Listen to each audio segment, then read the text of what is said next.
Saya mau menjadi pengacara Alvin dengan syarat. Memang di awal cerita sempat terjadi miskomunikasi. Misalnya begini, ada keterangan dari keluarganya, dari ayahnya bahwa Alvin ini pernah dirawat di rumah sakit jiwa. Dan akan sejarah akan mencatat bahwa kita pernah punya ulama besar yang namanya Syekh Ali Jabir. Dan sejarah juga akan mencatat bahwa Syekh Ali Jabir dalam riwayat hidupnya pernah ditusuk oleh seseorang. Kita buka tayangan di YouTube itu, tercatat jelas bahwa Syekh Ali Jabir almarhum bergerak setelah kejadiannya penusukan. Saya juga ingin memberikan sebuah pembelajaran kepada masyarakat agar melakukan tabayun terhadap semua peristiwa yang muncul.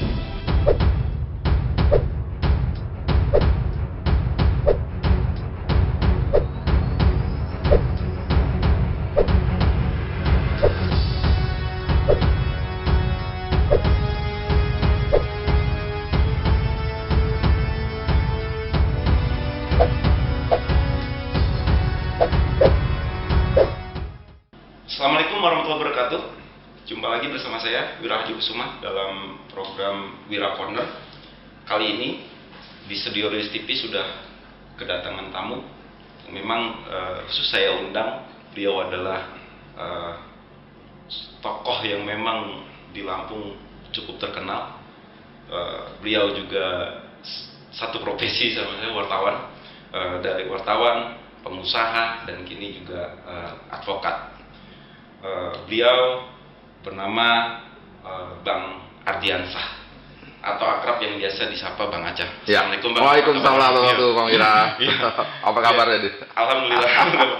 Nah, pemirsa, saya mengundang beliau memang ada upaya saya ingin tabayun, dan mungkin ini juga menjadi tabayunnya yang lain terkait ada hubungannya dengan almarhum Syekh Ali Jabir, yang memang beliau adalah kuasa hukum dari Alvin, yang ya, merupakan penusuk dari Syekh Ali Jabir. Dan saat itu tentu banyak orang yang terkaget-kaget, karena saya tahu sosok beliau adalah orang yang memang cinta ulama. Tapi kenapa beliau memutuskan untuk menjadi kuasa hukum dari penusuk ulama? Tentu banyak yang kecewa dan banyak yang berspekulasi. Dan saya pun berspekulasi, jujur saya pun berspekulasi. Dan spekulasi negatif itu paling banyak tentunya. Apakah memang keputusan Bang Acah untuk membela penusuk ini untuk mencari popularitas sebagai kuasa hukum yang baru masuk ke dunia advokat, atau memang juga uang? Tapi kalau untuk itu, Bang Acah sudah cukup popularitas di Lampung. Bahkan saya dulu pernah dengar Bang Acah sempat mau dilamar oleh parpol untuk menjadi kepala daerah. Dan kalau untuk uang, uang Bang Acah lebih banyak dari saya. Makanya saya ini saya jadikan ajang tabayun. Sebenarnya alasan mendasar dari Bang Acah sendiri memutuskan saat itu membela Alvin selaku penusuk dari Syekh Ali Jabir itu kenapa? Kepada Abang bisa mohon dijelaskan ini, Bang. Ya, ini makasih Pak Wira ya. Ini juga menjadi satu juga akan menjawab apakah saya memanfaatkan ini untuk mencari popularitas ya. Ini adalah panggung pertama saya selama saya menjadi pengusaha, menjadi pengacaranya Alvin ya. Mulanya banyak yang mau undang saya ini, ya. Bahkan ada beberapa juga teman-teman dari TV nasional, ya kan. Beberapa teman-teman di lokal yang ingin betul-betul mengorek tentang ini dan minta wawancara khusus. Tapi saya tolak, ya. Karena pertimbangan saya bahwa saya justru tidak ingin timbul nanti persepsi itu bahwa saya, saya Bang Ardiansah ini ngambil ini karena ingin mencari popularitas, memanfaatkan kasus ini. Itu yang betul-betul saya jaga. Saya ini punya koran sama wilayah, banyak koran saya ya, TV saya ada, semua saya ada. Tapi kan tidak pernah dilihat. Pun kalaupun ada, hanya sekadar berita-berita yang sidang sajalah. Ya, itu kan ada normatif lah. Masa kalau ada sidang pun saya tidak beri keterangan, rasanya kan juga suatu hal yang juga naik juga. Tapi untuk mengikuti wawancara khusus, kemudian buat acara-acara yang sifatnya lebih sangat lebih detail. Nah, saya tidak pernah. Ini yang pertama sekali. Nah, dan yang kedua, pertanyaan yang tadi diajukan oleh Bang Wira itu betul-betul banyak. Jangankan Anda, Bang Wira, ya. Istri, anak saya pun juga kaget. Ya? Ngapain ini? Kok tiba-tiba mau jadi pembelanya penusuk? Penusuk ulama pula kan? Ini kan sesuatu yang ini. Bahkan teman-teman saya yang selama di pengajian itu ada yang bilang, Bang Aca, ulang tuh syahadatnya. Gila nggak tuh? Disuruh ulang. Sampai segitunya. Coba. Tapi saya diam. Saya tetap pada keyakinan saya. Jadi begini Bang Wira, ya. Sebenarnya ini juga dilatar belakangi oleh banyaknya kasus yang menimpa ulama. Ya, kan sebelum Syekh Ali Jabir ini kan banyak ya. Ada kasus dimusuhkan ini, ada pembunuhan bahkan yang dikait-kaitkan, ya kan, dengan adanya tokoh. Dan itu dikait-kaitkan dengan adanya sebuah rekayasa. Bahkan ada yang mengatakan bahwa ini adalah sebuah katakanlah rekayasa intelijen, ya. Bahkan ini adalah gerakan-gerakan dari Partai Komunis Indonesia, ya, yang memang tidak suka dengan ulama. Tapi kan selama ini yang saya tidak mengerti, kok kenapa isu-isu itu dibiarkan liar saja. Tidak pernah ada upaya dari kita itu untuk mencari tahu. Benar tidak asumsi-asumsi itu? Benar tidak anggapan-anggapan itu? Semuanya dibiarkan. Dan yang menjadi masalah, itu sudah dianggap suatu kebenaran bagi publik. Coba. Kan bahaya ini Bang Wira kalau begitu. Nah, saya sebenarnya udah punya keinginan tuh pada kasus-kasus yang terjadi di daerah di Sumatera Selatan, di daerah Jawa. Saya mau turun deh, saya mau cari benar tidak gitu. Tapi kan ya kita keterbatasan waktu, jarak yang tidak mungkin. Nah, sampai pada akhirnya ada kejadian yang menimpa Syekh Ali Jabir. Saya detak itu juga saya mendapatkan informasi, wah ini adalah sebuah gerakan intelijen. Ini adalah orang-orang yang benci ulama, ya, ada PKI-nya di situ, akan ada Syiahnya di situ, beraliran kemana-mana. Sehingga dalam detak saya, ini saatnya saya harus cari tahu, benar tidak yang itu begitu. Nah, sehingga pada saat itu saya akhirnya berusaha mencari tahu data-data awal tentang kasus ini. Dan ternyata Pak Wira, ya, banyak sekali informasi-informasi itu yang tidak sesuai dengan fakta. Ya, contoh, katanya Alpin istrinya udah beristri. Alpin istrinya baru melahirkan. Dan saya akhirnya datang saya ke keluarganya, saya tanya, ternyata informasi ini keliru. Dia tidak pernah nikah, dia belum punya istri, apalagi belum punya anak. Ini kan informasi yang menurut saya penting gitu loh. Opini di masyarakat timbul. Alpin ini butuh uang karena istrinya baru melahirkan. Pengangguran, tidak ada kerja, akhirnya butuh uang. Karena butuh uang, akhirnya dia mendapatkan proyek, ya, dibayar untuk mencelakai ulama. Kan ini banget gitu loh. Nah, sehingga akhirnya rasa tertarik saya harus membentuk tim pencari fakta pada kasus ini. Awalnya begitu. Dan saya ini kan juga adalah pembina Forum Umat Islam Bersatu, ya, yang terdiri dari berbagai ormas-ormas Islam. Dan saya undang teman-teman di kantor saya untuk membicarakan tentang apa yang harus kita lakukan untuk bagaimana mencari tahu tentang pasal Syekh Ali Jabir ini. Sampai pada akhirnya timbullah satu kesepakatan, PUIP membentuk tim pencari fakta. Lalu timbul pertanyaan, siapa ketuanya? Ya sudah sepakat, pengajar aja ketuanya. Tuh. Jadi saya akhirnya secara aklamasi ditunjuk menjadi ketua tim pencari fakta. Namun dalam persamaan Bang Wira, ya, karena saya itu warawiri, saya memberikan aktif kepada keluarga, dan akhirnya juga keluarga juga tahu bahwa saya juga bergerak di bidang advokasi, advokat. Akhirnya keluarga Alpin ini meminta saya, ya kan? Gimana kalau ada saja yang ini bilang. Lalu saya berpikir, kalau saya di dalam, rasanya akan semakin lebih membuka ruang bagi saya untuk mencari tahu di sini. Nah, lalu saya berikan syarat kepada keluarga. Oke, saya mau menjadi pengacara Alvin dengan syarat. Anda bayar saya hanya dengan Anda terbuka kepada siapapun. Saya bersedia untuk tidak dibayar satu perak pun, tapi syaratnya Anda harus membuka diri ya untuk orang mencari tahu tentang kasus ini, terutama saya sebagai pengacaranya, dan mereka sanggupi. Kesanggupan itulah yang akhirnya saya putuskan. Saya siap untuk membela, untuk menjadi penasihat hukumnya Alvin itu. Nah itu ininya, awalnya tuh Bang Wira. Iya. Ya. Nah, setelah melakukan tim pencarian fakta itu dan Bang Aca tadi menjadi kuasa hukumnya, saat ini kan kasus sudah bergulir ke pengadilan. Nah, fakta-fakta baru apa lagi yang memang sudah didapat Bang Aca? Karena memang kan publik, masyarakat kalau lihat di medsos itu ngaku-ngaku gila lah, ngaku-ngaku inilah.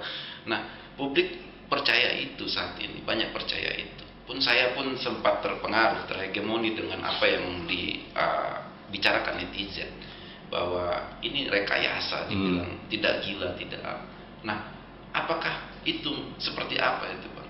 Apa memang dia benar gila, atau memang pura-pura gila, atau memang juga apa ini juga memang ada muatan di belakang? Karena ini kan harus terbuka. Kalau satu kuasa hukum kan pasti mempunyai hubungan lebih erat dengan apa yang dibelanya. Saya ini masih sebagai penasihat. Kenapa saya masih menjadi penasihat hukum Alvin? Karena dengan satu keyakinan saya, yang dengan keyakinan yang sangat yakin. Saya selalu mengatakan sangat yakin itu 99,99%. Karena keyakinan itu ada keyakinan manusia, tidak boleh mutlak kan. Dengan keyakinan bahwa dia memang bermasalah kejiwaannya. Ya. Kenapa saya katakan? Saya sudah mempunyai keterangan awal tentang sosok ini. Memang di awal cerita sempat terjadi miskomunikasi. Misalnya begini. Ada keterangan dari keluarganya, dari ayahnya, bahwa Alvin ini pernah dirawat di rumah sakit jiwa. Lalu kemudian ditanyalah di rumah sakit jiwa, tidak ada nama Alvin. Rupanya memang informasi ini salah. Yang benar bahwa dia itu dirawat di klinik kejiwaan di daerah Todong Tataan. Itu ada klinik khusus, klinik tentang untuk yang merawat orang-orang gila. Dan Alvin pernah dibawa di situ pada tahun 2016. Dan rekaman medisnya ada. Ada rekaman medisnya bahwa dia itu ini datang dalam keadaan seperti apa, dalam keadaan seperti apa. Yang kedua, saya ini sudah menelusuri kehidupannya dari awal. Kehidupannya dari kecil, dengan siapa dia tinggal, dengan siapa dia ini, bagaimana dia bergaul, ya. Kemudian saya bahkan sempat mendatangi tempat kediaman dia tinggal sebelum di tempat kejadian itu di daerah di Pasena. Di Pasena. Sampai ke sana dengan rute yang begitu berat. Penting saya ingin cari kebenaran. Apa sih yang terjadi di situ? Siapa Alvin ini? 2 tahun dia di situ, ya kan? Kita ingin cari tahu apa dia bergaul dengan siapa. Dan semua keterangan-keterangan itu mendukung bahwa ini anaknya punya masalah kejiwaan. Ya. Kemudian bagaimana latar belakang kehidupan keluarganya, latar belakang broken home orang tuanya, dan bagaimana sampai ini, bagaimana perlakuan orang bapaknya kepada dia. Ini semua kita dapatkan semua. Sehingga pada satu keyakinan satu ini, anak ini punya masalah kejiwaan. Nah, tapi ini begini, ya, seperti yang tadi dia sampaikan, kita menghadapi sebuah keyakinan publik yang menyatakan bahwa dia tidak gila. Apalagi Alvin ini bisa menjawab, ya, bisa menjelaskan, tanya wartawan bisa kan gitu ya. Nah, tapi begini yang dulu saya katakan, ya, saya tidak dalam kapasitas untuk mengatakan dia gila, karena saya bukan ahlinya. Tapi saya hanya bisa mengatakan ada masalah di kejiwaannya. Nah, Bagaimana untuk menjawab masalah kejiwaan ini? Tentunya akan ada ahli Iya. yang akan bisa menjelaskan tentang kondisinya Iya. itu. Apa sih? Kalau gila itu levelnya level berapa? Iya. 1, 2, 3, 4. Tapi pasti dia punya masalah dalam kejiwaan. Itu adalah keyakinan yang saya miliki. Nah, sehingga pada saat itu, pada saat menghadapi fenomena ini, saya dan perlu Wira tahu ya, dalam Alvin ini didakwa oleh pasal berlapis yang Iya. berlapis-lapis. Iya. Pertama, Pembunuhan berencana. dia didakwa dengan pasal 340 perencanaan, pembunuhan berencana. Berencana. Tapi karena perencanaan ini tidak tuntas, maka dia kena di pasal percobaan pembunuhan berencana. Itu ancaman hukumannya itu bisa 15 tahun penjara. Kemudian percobaan pembunuhan. Ya. Subsidiarnya lagi adalah perencanaan penganiayaan yang direncanakan. Itu 12 tahun. Iya. Kemudian ada lagi subsidiar lagi adalah pasal 351 ayat 2, yaitu adalah penganiayaan berat. Iya. Subsidiar lagi adalah 351 ayat 1, penganiayaan biasa. Iya. Dan terakhir adalah undang-undang darurat. Ya. Pasal nomor 2 ayat 1 Nomor 51. ya, tahun 51. Nah, banyak banget nih. Nah, terus terang aja, Pemirsa ya, dalam persidangan itu saya sempat berbicara pada tim.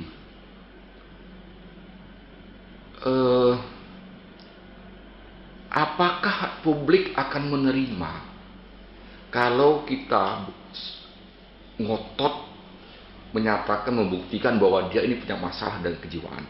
Karena kalau bisa dibuktikan itu Wira, itu dengan adanya pasal 44, anaknya akan bisa bebas. Iya. Karena tidak bisa dipertanggungjawabkan perbuatannya karena ada faktor kegangguan kejiwaan. Nah, akhirnya kami berunding lah dengan sesama pengacara. Ya, sudahlah, kita harus berkompromi ya dengan keadaan ini. Kita hanya berusaha jangan sampai dia ini kena pada pasal-pasal yang berat. Cukuplah pasal yang ringan saja. Walaupun batin saya mengatakan anak ini pun sebenarnya dihukum dengan pasal ringan pun juga tidak boleh. Ini saya. Tapi sudahlah, bagian daripada kompromi itu, bagi kompromi dalam artinya. Dan dalam persidangan, Bang Wiraya, tidak ada satupun fakta yang menguatkan pasal-pasal yang berat itu. Ya, kami dari tim pengacara bisa membantah semua alibi-alibi itu. Dan pada tingkat pasal yang sangat saya yakin, dia akan dikenal pasal 351 ayat 1. Ya, jadi itu adalah pasal yang hukuman ancaman maksimalnya adalah 2 tahun 8 bulan. Hanya itu. Nah itu. Nah, kan saya sempat berkomentar di Facebook. Ini pun saya sempat berkomentar di status WhatsApp saya. Orang gila itu tidak memilih orang yang akan ditujahnya. Betul. Dan fakta apa yang, apakah memang hanya riwayat itu atau fakta lain yang memang sudah ada pengakuan dari orang tua atau dari keluarganya atau dari memang saksi ahli yang sudah meyakinkan bahwa dia memang tidak gila. Karena ini yang menjadi diskursus orang ini di gilanya. Karena ini yang bisa membebaskannya kan. Iya. Ini. Karena di awal frame saya adalah tidak ingin supaya dia dianggap, supaya jangan dikatakan gila. Iya. Karena tadi nih, saya udah bilang sama teman-teman ini, kamu kalau misalnya nanti bisa kita buktikan dia gila, siap-siap ditimpukin telur busuk loh. Siap nggak? Iya. Nah, akhirnya kita berpikir, sudahlah, kita juga melihat realita itu, akhirnya kita tidak terlalu ngotot dengan faktor kejiwaan. Ya, kita hanya akan berfight pada pasal-pasal KUHP-nya dengan ketentuan itu, agar dia, katakanlah pun dia dihukum, maka hukumlah dia dengan hukum yang tidak terlalu berat. Itu awal pikirannya. Tapi sekarang berubah, Bang Wiraya. Berubahnya begini. Saya mengatakan bahwa saya harus profesional dalam menjalankan profesi advokat. Profesionalisme advokat itu adalah bagaimana harus memberikan pendampingan yang maksimal terhadap kliennya. Maka pada saat waktu minggu lalu, sebelum Syekh meninggal ini, kita sudah sepakat. Kita harus mencoba bagaimana kita harus bisa meyakinkan majelis hakim bahwa anak ini punya masalah kejiwaan. Karena itu kita akan meminta agar anaknya diobservasi kejiwaannya. Jadi prosesnya memang begitu ya. Prosesnya itu untuk bisa kita itu harus ada observasi kejiwaan. Awalnya kami tidak ingin meminta observasi ini, biarlah. Karena tidak, jadi cukup hanya kami menceritakan sedikit-sedikit tentang riwayat hidup dia ini. Kami anggap hanya akan menjadi faktor yang meringankan saja. Nah, tapi sebagai sebuah catatan sejarah, kok alangkah tidak fairnya kalau saya tidak pernah mau mencoba untuk bisa meminta majelis hakim untuk melakukan observasi. Paling tidak saya pernah ngajuin gitu loh kan. Kalau dia tanya, kenapa kok dulu Bang Acang Anda sebagai pengacara, saya sudah ngajuin tapi hakimnya nolak. Ya kan? Sehingga itu adalah menjadi hujah saya. Tapi Wiraya, pada saat kejadian kemarin Syekh wafat, saya betul-betul nangis. Dan saya terkenyak betul bahwa ini adalah ulama besar. Dan sejarah akan mencatat bahwa kita pernah punya ulama besar yang namanya Syekh Ali Jabir. Dan sejarah juga akan mencatat bahwa Syekh Ali Jabir dalam riwayat hidupnya pernah ditusuk oleh seseorang. Dan sejarah juga akan mencatat bahwa kuasa hukumnya adalah Ardiansah, pembela penusuk Syekh Ali Jabir. Saya merasa bahwa saya tidak ingin meninggalkan jejak hitam ini ya, pada sejarah nanti. Jadi apa yang terjadi adalah bukan soal Alpin diputus ringan. Ya. Kalau Alpin tetap dikenakan pasal KUHP, ya, bahwa dia adalah secara sadar telah melakukan melukai Syekh. Bagi saya kan dia orang sadar. Orang sadar, orang yang memang punya niat, ya, menyalakai ulama. Kok rasanya saya tidak cocok dalam batin saya ini. Kok saya membela, nanti sejarah kamu catat. Ini biasanya membela ini loh. Bahkan nanti bisa jadi nanti akan terjadi begini. Itu ini kata saya membayangkan cucung saya. Dulu kakekmu itu wartawan hebat. Kemudian sebagai wartawan hebat dia kemudian beralih menjadi pengacara. Dengan kemampuannya dia bicara dia juga menjadi seorang advokat yang hebat. Dan salah satu orang yang dia bela adalah penusuk ulama Syekh Ali Jabir. Dengan kemampuannya, dengan klik-klik kalimatnya, dengan kata-katanya, dia berhasil untuk bisa membuat anak itu, ya, yang punya niat membunuh itu, hanya dikenakan pasal melukai dengan pasal yang ringan. Coba kira. Kalau sejarah mencatat seperti itu, saya sudah ada lagi. Saya tidak bisa lagi melakukan pembelaan atas apa yang ini. Nah, karena itu saya harus kembali pada fakta yang sebenarnya. Saya harus bisa membuktikan betul bahwa anak ini punya masalah kejiwaannya. Karena itu pada proses persidangan nanti, saya sudah bilang dengan tim, kita harus fight. Kita harus minta bahwa Alpin ini harus dilakukan observasi kejiwaannya. Memang ini butuh proses, Bang Ira, ya. Ada waktu proses 2 minggu untuk diobservasi. Karena nanti inilah yang akan menjadi rujukan hakim. Hakim akan melihat dari hasil observasi ini anak ini punya masalah dalam kejiwaan. Walaupun nanti tak dihukum atau tidak, tetap ini yang menjadi sebuah pertimbangan. Ya. Nah, sehingga dengan itu saya katakan, saya tetap tidak akan menerima. Ya. Misalnya nanti pada saat observasi itu, ya, kalau pada saat observasi itu, kalau hakim nanti tidak menyetujui observasi yang saya ajukan, maka 1 hari pun saya tidak akan terima keputusan yang akan diceritakan kepada Alpin. Ini bukan persoalan ringan tidak ringan, tapi persoalan substantif tadi. Kalau misalnya nanti hakim memutuskan Alpin ini bersalah melanggar pasal KUHP, berarti dia dengan sengaja dan dia waras. Ya kan? Kalau dia waras, saya membela orang waras untuk menusuk saya ulama. Karena itu saya ingin betul-betul minta dilakukan observasi. Karena nanti pembelaan saya beda. Kalau nanti pada saat observasi ahli mengatakan bahwa anak ini sehat, saya tidak akan meminta sedikit pun keringanan. Oh.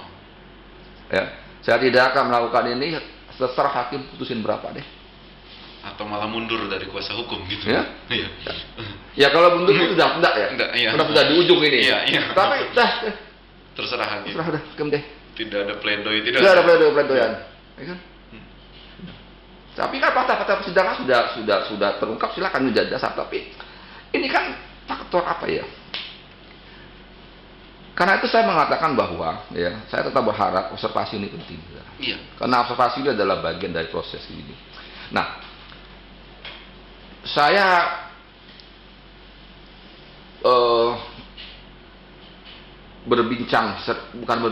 melihat Alvin. Dia tidak bisa menjawab dia tidak bisa menjelaskan dengan panjang. Kalau jawab bisa. Iya. Soalnya Alvin, nama Alvin, ini, tapi kan itu tidak bisa. Nah, jadi sepanjang apa yang kami yakini ya, bahwa itulah ya. Karena itu saya tetap punya satu berharap sekali observasi kejiwaan terhadap anak ini harus dijalankan. Dan itu jawaban yang memang ditunggu publik kan. Ya. Karena apakah memang dengan observasi bisa mengetahui apakah memang dia gangguan kejiwaan atau tidak. Nah, dan itu juga menjadi dasar hakim dalam memutuskan nantinya apakah memang pasal KUHP atau tidak. Saya juga berharap observasi memang dilakukan sehingga bukan hanya publik, saya pun bisa tahu apakah memang dia memang benar gangguan kejiwaan atau memang dia tidak dia waras untuk melakukan itu. Nah, terkait dengan selaku kuasa hukum ini, Bang, ini kan sudah permintaan maaf juga sudah pernah disampaikan, dan Syekh Ali Jabir juga sudah memaafkan, dan juga saat ini dengan observasi nantinya akan memperpanjang lagi ini proses pengadilan ini. Nah, itu siapa nantinya yang akan diusulkan, atau memang ditunjuk oleh majelis hakim, atau memang kuasa hukum yang akan mengajukan untuk observasi dilakukan oleh siapa? Sebenarnya dari awal Bang Wiraya, kami ini sudah mengajukan kemana-mana, sudah meminta pada rumah sakit jiwa untuk bisa dilakukan pemeriksaan. Tapi memang ketentuannya itu kami tidak bisa meminta. Ketentuan itu harus hanya bisa diminta oleh penyidik. Sebenarnya penyidik bisa meminta observasi itu. Tapi karena penyidik merasa tidak perlu, karena pertimbangan penyidik ini anak bisa menjawab pertanyaan, sehingga dianggap dia tidak membutuhkan observasi. Nah, namun nanti ada satu permintaan yang bisa kita ajukan di persidangan. Kalau hakim nanti meminta itu, maka akan dilakukan observasi. Nah, itu atas permintaan hakim, permintaan kami, atas usulan kami meminta kepada dan kalau nanti majelis hakim nanti setuju, majelis hakim akan memerintahkan, meminta agar dilakukan observasi. Jadi itu yang Bang Wiraya, saya katakan Bang Wiraya, kalau bukan persoalan jadi berat ringannya ya. Kalau saya sih, kalau kami ini membiarkan ya, saya rasa, saya yakin sekali lah pasal yang kena 351 ayat 1. Ini fakta persidangannya Bang Wiraya. Jaksa itu tidak mengajukan lagi saksi ahli. Ya. Sampai saksi ahli pun tidak diajukan lagi. Sampai saksi yang tentang visum et repertum pun juga tidak dihadirkan. Padahal itu dalam berkas itu banyak. Ada saksi 26 saksi, tapi yang dihadirkan cuma 40%. Sisanya tidak dihadirkan. Karena memang tidak lagi mendukung sebenarnya, ya kan? Karena kunci daripada hal yang krusial dari dakwaan dari kasus ini adalah niat. Niat Alvin ini sebenarnya mau mencelakai saja atau mau membunuh. Nah, hal yang sangat krusial dalam unsur itu adalah karena ini percobaan. Percobaan kan tidak selesai. Maka arah yang menjadi masalah penting. Maka di awal-awal itu jaksa itu memberikan saksi-saksi itu menjelaskan bahwa arah pisau itu diarahkan pada bagian leher. Karena ini adalah bagian vital. dengan tujuan kalau di bagian leher bisa mati. Iya. Tapi kalau yang tangan kan tidak memberbahaya. Iya. Tapi kita betul-betul fake menyatakan bahwa memang arah itu yang ditujukan ke lengan. Buktinya kena lengan. Jadi saksi-saksi yang mengatakan bahwa mengarah kepada leher itu asumsi semua. Saksi mengatakan bahwa korban melakukan pergerakan. Karena korban bergerak, maka pisau yang semula diarahkan kepada bagian leher akhirnya kena pada bagian tangan. Iya. Lalu saya minta dibuka jejak digital. Kita buka tayangan di YouTube itu. Ternyata jelas bahwa Syekh Ali Jaber almarhum bergerak setelah jadinya penusukan. Jadi tidak bergerak seperti itu, tapi sudah kena baru bergerak. Nah, itu betul-betul sudah dikupas dalam tayangan. Sehingga saksi juga akhirnya menjadi ragu. Saksi ada juga saksi yang mencabut keterangannya, yang mengatakan ya saya ragu, saya ini. Nah, sehingga untuk bisa didakwa dengan pasal pembunuhan itu rasanya sulit karena sudah tidak ada yang bukti petunjuk itu diarahkan pada bagian leher, dan juga buktinya adalah mengenai pada bagian ini. Sementara luka, nah hal yang krusial yang kedua adalah luka. Dalam KUHP kita hanya mengenal luka berat, tidak ada luka ringan. Luka berat. Yeah. Maka kecuali luka berat, selain luka berat, maka dia tidak masuk dalam kategori luka berat. Sementara luka berat itu banyak diatur dalam penjelasan di KUHP juga. Luka berat itu adalah luka yang menimbulkan cacat, yang tidak menimbulkan yang mengganggu aktivitas dan lain sebagainya. Sementara Syekh almarhum sorenya kena tusuk, malam dia masih isi ceramah, ya kan? Berarti tidak terganggu, tidak menimbulkan cacat, tidak menimbulkan apa. Artinya unsur-unsur yang mengatakan bahwa itu adalah luka berat itu tidak terpenuhi. Bahkan visum hanya menyatakan itu hanya luka terbuka. Nah, luka terbuka ini kan sesuatu yang tidak jelas. Luka terbuka. Kecil pun juga bisa jadi terbuka. Harusnya dalam itu ada kesimpulan derajat lukanya ini apa. Nah, itu saksi itu tidak dihadirkan oleh jaksa. Nah, sehingga jaksa pun sebenarnya tidak lagi ngotot lagi untuk membuktikan bahwa itu adalah maksud dalam kategori luka berat. Sehingga dengan asumsi itu, dengan keterangan itu, kalau pasal pembunuhan tidak bisa dikenakan, maka yang bisa dikenakan adalah penganiayaan. Kalau penganiayaan berat tidak bisa dibuktikan, maka yang kena adalah penganiayaan biasa. Nah, itulah ininya. Nah, kemudian yang kedua adalah undang-undang darurat. Yang krusial di situ adalah senjata tajam. Kita sangat yakin bahwa itu bukan senjata tajam yang dimaksud dalam undang-undang darurat, karena itu ada pisau dapur. Pisau dapur itu adalah pisau yang memang berkaitan dengan pekerjaan. Dan kita bisa buktikan bahwa pisau itu memang adanya di dapur, yang selama ini digunakan untuk ngiris-ngiris bawang, banyak itu pisau dapur. Sehingga untuk bisa masuk dalam kategori bahwa ini adalah berdiri sendiri undang-undang itu sepertinya sulit. Dan undang-undang itu tidak bisa berdiri sendiri. Jadi pisau yang digunakan oleh Alvin itu hanya alat untuk dia melakukan tindakan pidana yang dilakukannya, yaitu tindakan pidana penganiayaan. Nah, maka dalam persepsi kita yang akan diputuskan itu adalah pasal, kalau dikenakan pasal KUHP tadi, pasal penganiayaan. Tapi kan Bang Aceh tidak sepakat. Maksud saya tidak sepakat dalam hal ketika itu diputuskan berdasarkan pasal itu, tapi tetap harus melalui proses observasi. Iya, saya kalau itu yang diputuskan majelis, saya akan banding. Misalnya begini, Bang Wirai. Nanti hakim menolak untuk melakukan observasi. Ya, karena hakim juga punya hak untuk menolak. Karena keyakinan dia, kemudian dia memutusin. Alvin salah, kami dakwa dengan pasal ini dihukum 1 hari penjara. Kalau saya diberikan masih dijadikan pengusaha itu, saya akan mengatakan saya banding. Bagi saya bukan soal hukumannya.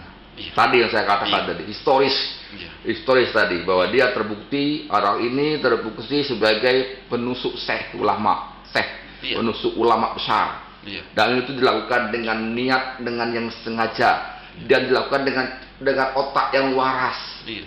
Ini kan saya katakan Iya. tadi, itu yang menjadi problem saya. Ya, karenanya nanti juga opsi banding pun menjadi pilihan nanti Iya. ketika memang hakim menolak untuk melakukan observasi. Iya. Nah, Bang, mungkin ini yang terakhir ini Bang, terkait juga mengenai tadi keyakinan Abang, kejiwaan dari Alvin, dan saya memberi juga kesempatan kepada Abang bahwa memang closing lah statement dari Abang mengenai bahwa kasus ini menurut Abang seperti apa gitu. Mungkin kesimpulan rangkuman dari memang Abang yang memang kenapa tadi awalnya membela, kenapa juga awalnya juga kepada ini juga maksud saya biar publik paham tabayun nih saya dan publik ya, dengan Abang melakukan pembelaan ini alasannya adalah A, dan memang keyakinan Abang dengan bahwa pelaku atau tersangka atau terdakwa sekarang adalah memang mengalami gangguan jiwa. Pertama, saya ingin hukum itu ditegakkan dengan sebenar-benarnya, Ya. tanpa ada tekanan-tekanan publik. Iya. Persepsi-persepsi masyarakat yang berkembang sehendaknya tidak dijadikan dasar. Yang menjadikan dasar adalah fakta. Fakta-fakta yang kita temukan, fakta-fakta yang ditemukan, itulah yang harus dilakukan. Dan fakta-fakta yang kami temukan bahwa anak ini bermasalah dalam kejiwaannya. Jadi mengenai asumsi publik, mengenai tekanan publik, itu seharusnya dikesampingkan. Karena hukum itu tidak boleh mempertimbangkan itu. Kalau hukum itu mempertimbangkan itu, maka hukum kita akan menjadi berantakan. Nah, yang kedua, ya, saya juga ingin memberikan sebuah pembelajaran kepada masyarakat agar melakukan tabayun terhadap semua peristiwa yang muncul. Jangan biarkan peristiwa-peristiwa itu menjadi liar. Dan keliaran-keliaran peristiwa itu nanti akan mengganggu keharmonisan, akan memecah belah persatuan, akan jadi saling tuduh, saling tuding. Karena itu langkah yang paling benar adalah apabila ada sesuatu masalah, ungkap, cari tahu.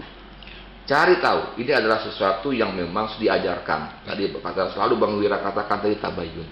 Tabayun ini adalah sebuah proses dasar yang betul-betul harus dilakukan oleh seseorang. Apabila engkau mendengar sebuah kabar, kan, tabayun itu kan konteksnya adalah mencari tahu. Mencari tahu, tidak hanya tabayun. Kamu benar nggak? Tidak begitu.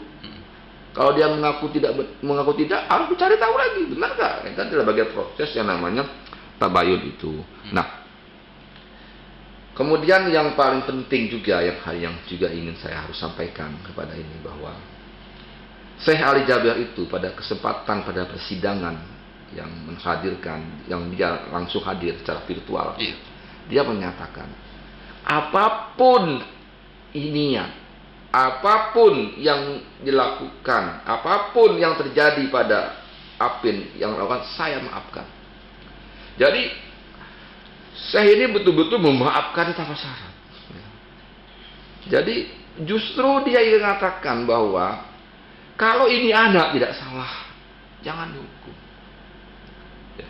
Walaupun satu hari jangan dihukum. Karena jangankan hukum positif, Wiraya. Allah pun tidak mau menghukum orang-orang yang tidak memiliki, yang tidak bisa dipertanggungjawabkan. Ya. Orang gila itu tidak bisa dimintai pertanggungjawaban. Kan? Nah, jadi jangankan hukum positif, hukum ilahi pun juga melarangnya. Nggak sholat nggak apa-apa juga. Sholat juga nggak apa-apa. Kan begitu kan? Nah, dan kita akan zalim pada orang. Ya. Apabila kita menghukum orang itu yang tidak pantas untuk dihukum. Nah, bagi saya tidak ada problem. Bagi saya tidak ada kepentingan. Tapi yang menjadi masalah adalah pertama, apakah kalau Alvin ini tidak faktor masalah kejiwaan, dia dihukum akan menyelesaikan masalah tidak? Anak ini dihukum, lalu dia nggak ngerti juga, ya kan? Tapi yang lebih penting bagaimana kejiwaannya ini bisa disembuhkan. Dan dia adalah bagian dari,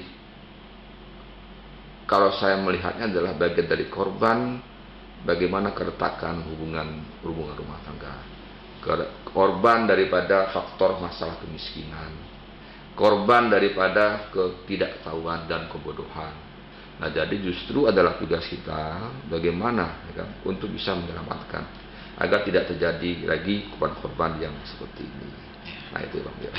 Ya, terima kasih Bang atas penjelasannya, dan pemirsa juga sudah paham bagaimana tadi alasan dari yang diungkapkan oleh Bang Aca memilih dan memutuskan menjadi kuasa hukum dari Alpin, tersangka dan terdakwa penusuk dari almarhum Syekh Ali Jabir.